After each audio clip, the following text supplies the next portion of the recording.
Hello and welcome to today's meditation session. My name is Gaspar Hunt. I'm a piano teacher living here in Brisbane, Australia. And today's topic is illusion and reality. We all have a map of reality inside our mind. That is quite useful because we need to know what will happen if we put our finger in a flame. We need some sort of idea of how long things might take so that we can plan our day. But sometimes our inner map of reality becomes a hindrance and a source of frustration. For example, as a personal example, I'm a piano teacher, and some of my students sometimes come and I want to show them something new, something they think sounds pretty cool. And when I show them what they're going to learn, they sometimes think, oh my God, that looks so complicated. How am I ever going to learn that? And then as I break it down step by step and they understand it, they realize that they can master it in much less time than they thought, and they feel exhilarated that something they thought was going to take a long time took so much less time. On the contrary, however, sometimes I ask a student to do something, and something in their mind thinks, that sounds easy, and it's not actually as easy as they think. And as soon as it takes more time than they thought it was going to take, they get really frustrated and dejected. And it's all a bit arbitrary, isn't it? Whether they feel exhilarated or frustrated, that is just the cause of that little judgment in a microsecond in their minds as to how long it was going to take. And that is not completely aligned with reality. And sometimes that becomes a problem, because if a student gets a bit frustrated, sometimes they get so frustrated that what I say stops going in, they lose their attention, they lose their focus, they become upset. So it's not always a good thing. Something I find helpful in these situations when I feel frustrated is to try and surrender. I try to surrender my old ideas of what was supposed to happen. I surrender that map, that naive map of reality, so that a new one, more updated, more in touch with actual reality, can come through. So I would like to guide leaded meditation inspired by this topic and surrender. So we'll start our meditation by raising our Kundalini energy. We'll take our right hand and in front of us, raise it all the way to the top of our heads. We'll do that twice more as an invitation for our Kundalini to rise.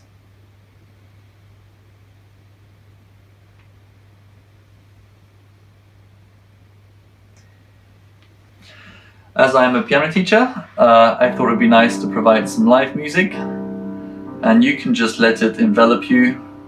You can let it shield you from all distracting noises like traffic outside, ticks of clocks. So I invite you to close your eyes, take your shoes off if they're not off already.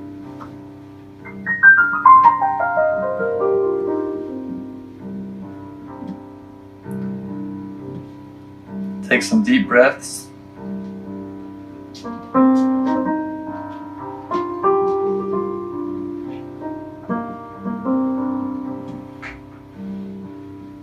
And surrender any restlessness in your attention.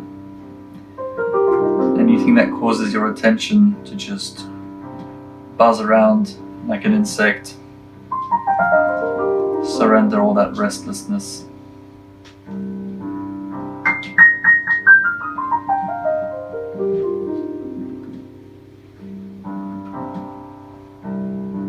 Sometimes it can be helpful to have something to surrender to. So if you would like, you can surrender to your Kundalini, that energy that lives in your sacrum bone, rises through your spine, opens up all your chakras. The Kundalini is incredible at dissolving any blockages.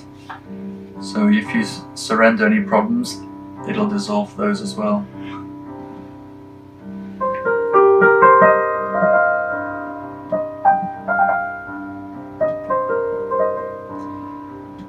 You can surrender any restlessness in our physical bodies.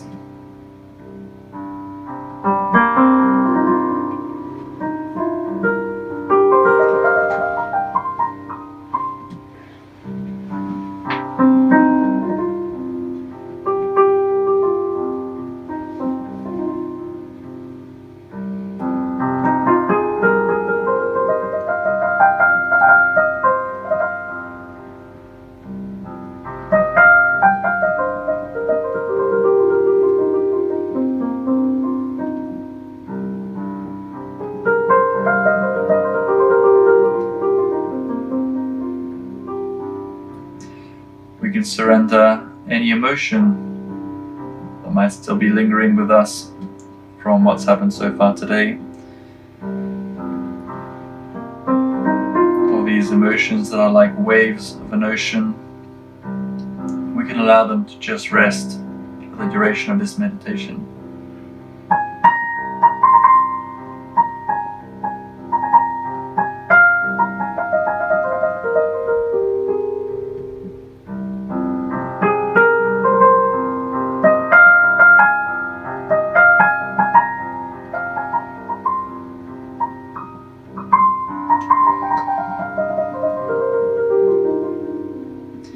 We can also surrender any expectations we might have from this meditation, any expectations of how good we want to feel afterwards. Whatever we'll feel, we'll feel. Let us surrender.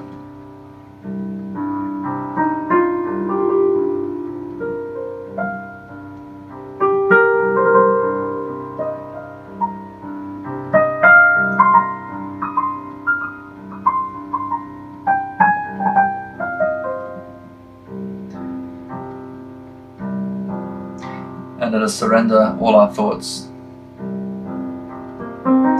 Let's surrender those to our Kundalini. Let Shri push them apart, make space through them, dissolve them, like sugar dissolving in water.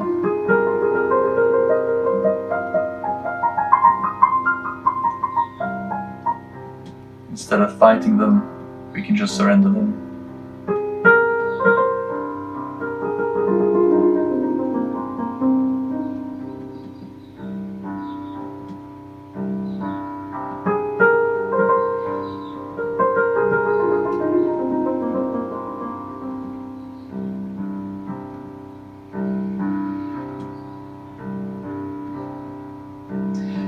Let's take our attention to our bottom chakra, our bottom energy center, which is located right at the bottom of our spine.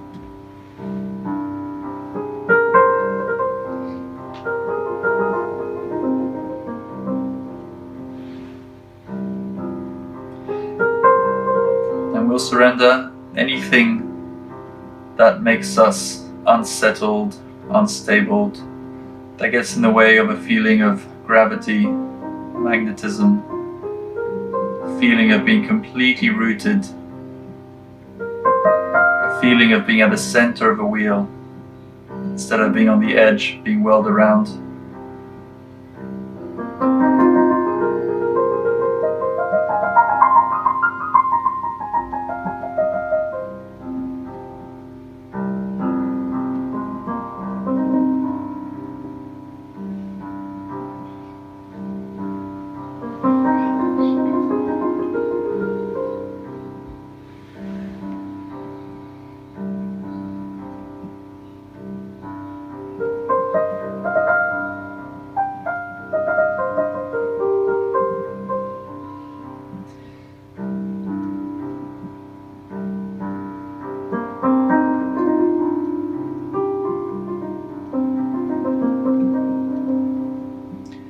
Let's take our right hand and place it on our stomach. This is our third energy center. And here we'll surrender anything that prevents us from feeling peace and contentment and satisfaction. When we feel stressed, we feel a knot in our stomach. So this chakra, this energy center, is related to our feeling of satisfaction and peace.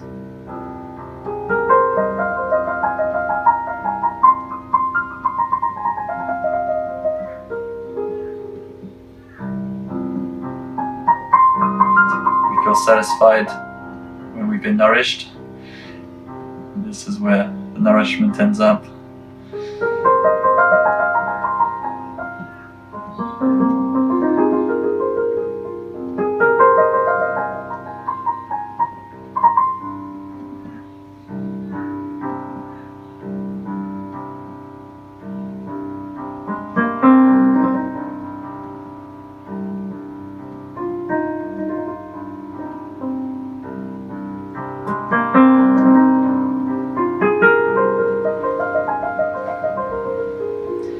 put our right hand on the left side of our stomach. The left side of this energy center, one of its aspects is caring for other people, being a good host. So let us surrender any part of our personality that makes it unpleasant for anyone else, that makes it so that others don't feel completely comfortable being around us. Anything that gets in the way of us being like a gentle lotus, pleasing to everyone around.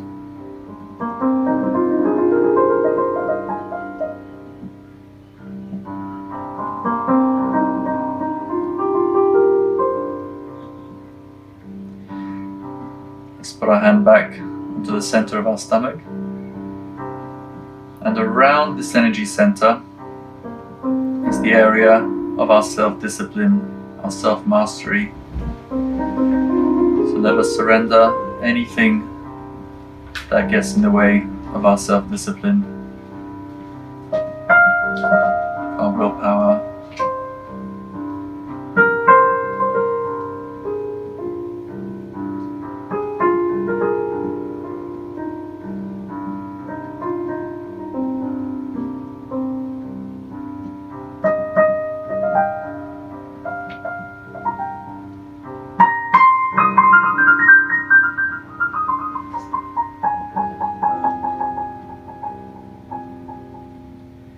Let's take our right hand up to our chest.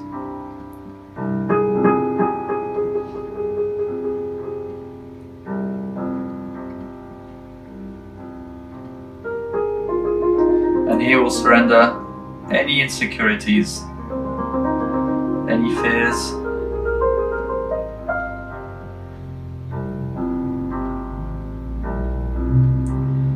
when we feel insecure, threatened, unhappy, we feel a knot in our heart. Let us surrender any such knots.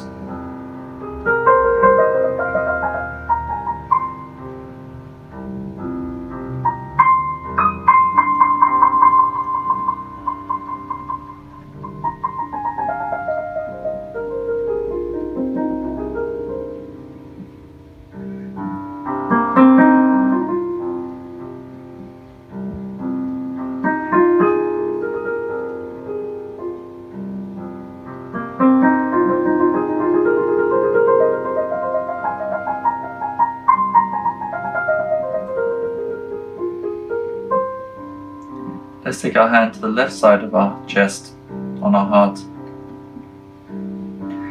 And here we'll surrender anything that is getting in the way of our hearts opening. Surrender any stone-heartedness we may have. Surrender anything that stops our heart overflowing with unconditional love towards everyone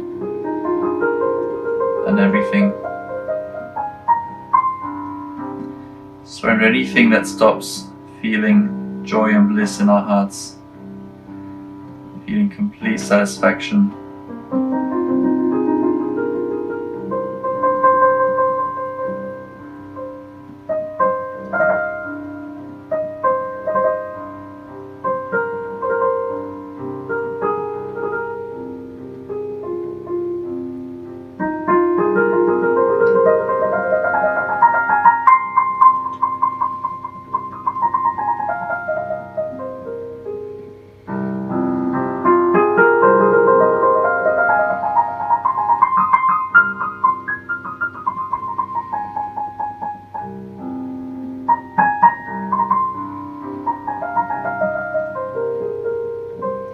Let's put our hand across our forehead.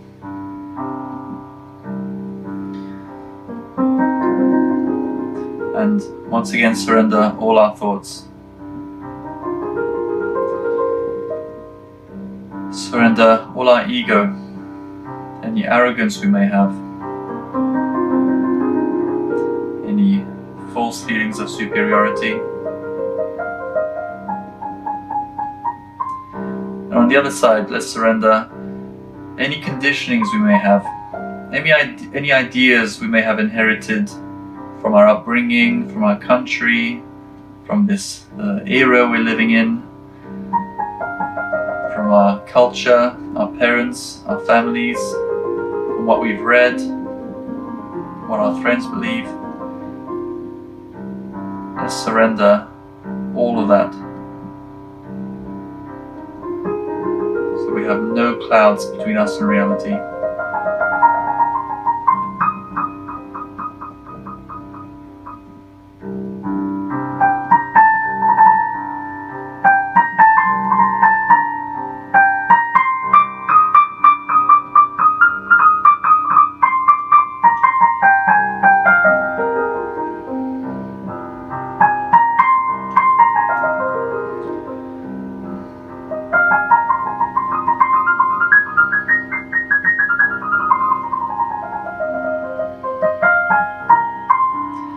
And then finally, let's stretch our hand out with the palm of our hand, press the top of our head where our final energy center is, the one that connects us with the rest of the universe, all the energy around.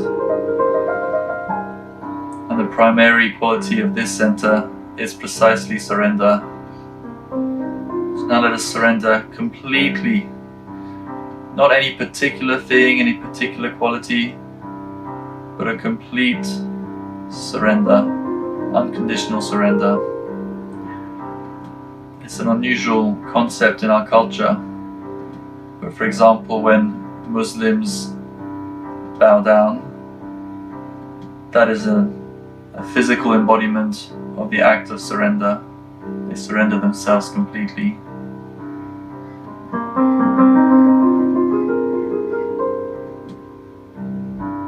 Let's surrender to reality.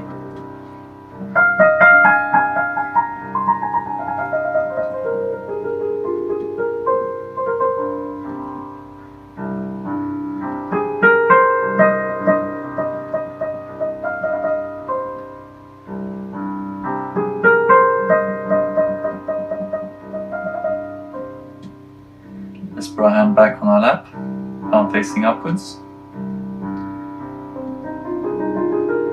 And let's spend a few minutes in a state of meditation. You can keep your attention at the top of your head where your hand was just before. And just enjoy the stillness while your Kundalini energy does its work. If you find any thoughts, just offer it up to your Kundalini energy to dissolve, to push aside.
you're ready, you may slowly open your eyes. And we'll now listen to a few words Shri Mataji, Nirmala Devi, has to say on this topic. She is the founder of Sahaja Yoga and has given many talks on different lectures. Now we should know what is this realization we have got. What does that mean? And what is the culminating point? First of all, I have to tell you, the mind about which we speak and depend upon is a myth. There's nothing like mind. Brain is reality, not the mind. Mind is created by us reacting to outside. Either we react to conditionings or to our ego. Thus this mind is created like bubbles on the ocean of reality. But that's not reality. With this mind, whatever we decide, we know is very limited, elusive, and sometimes shocking. The mind always moves in a linear direction. And because there's no reality in it, it recoils and boomerangs.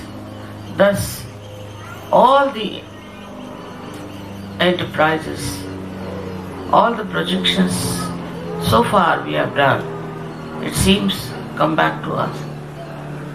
Whatever they discover comes back to us as a big destructive power or a very big shock. So one has to decide what to do, how to be out of this trap of our mind. Kundalini is the solution. When she is awake, she takes you, with that awakening, she takes you beyond your mind. The first thing is to go beyond your mind. With mind, you will do many things, but it will not be satisfying, it will be not a solution, it will not help you. And when we start depending too much on our mind, we develop all kinds of physical, mental, emotional problems. Now the latest is the stress. Stress, and this stress has no solution, they say. But inside yoga we find the solution by crossing over this mind. It's like a barrier for our advancement. So, when you get your realization, you must understand that your Kundalini has taken your attention beyond the mind. Now, this reaction to outside has come because we human beings have a prism-like brain, or we can say prism-like skull. And when the energy passes into it, I have explained it in my books, it goes into bifurcations, or you can say refractions, by which our attention goes out and we react. If we react too much, then these bubbles create a very horrible mind which can lead to any kind of thing. It justifies itself, it pampers your ego.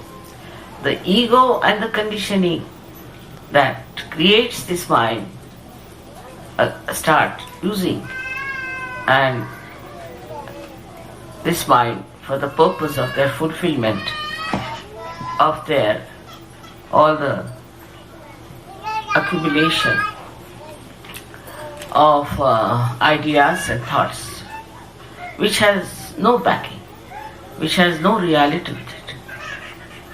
It's like we make the computer. Ultimately we become slaves of the computer. We make the watches ourselves and then we become slaves of the watches. That's how it dominates human beings. And when a person who has a very strong mind decides to destroy like Hitler did with some idea, he can go on destroying, which has a very far-fetched effect on our culture, on our spirituality. Now the first step is to become thoughtlessly aware, where you cross your mind. You go above your mind. Mind cannot affect you. This is the first stage, as we call it, thoughtless awareness. So thank you for joining this session. I hope you feel nice now. And we'll finish by raising our Kundalini again and putting ourselves into Bandhan, into a protection. This time we'll use our left hand to raise our Kundalini, and with our right hand we'll mimic the spiral motion that our Kundalini makes as it rises. Then we'll tie a symbolic knot, asking for it to stay up throughout the whole day. Tie it again. Do 2 knots. And we'll do it a third time. We'll do 3 knots. And we'll give ourselves what's called a bandhan, which is a protection. Take our right hand and from our left side do a horseshoe shape all across. We'll do that 7 times.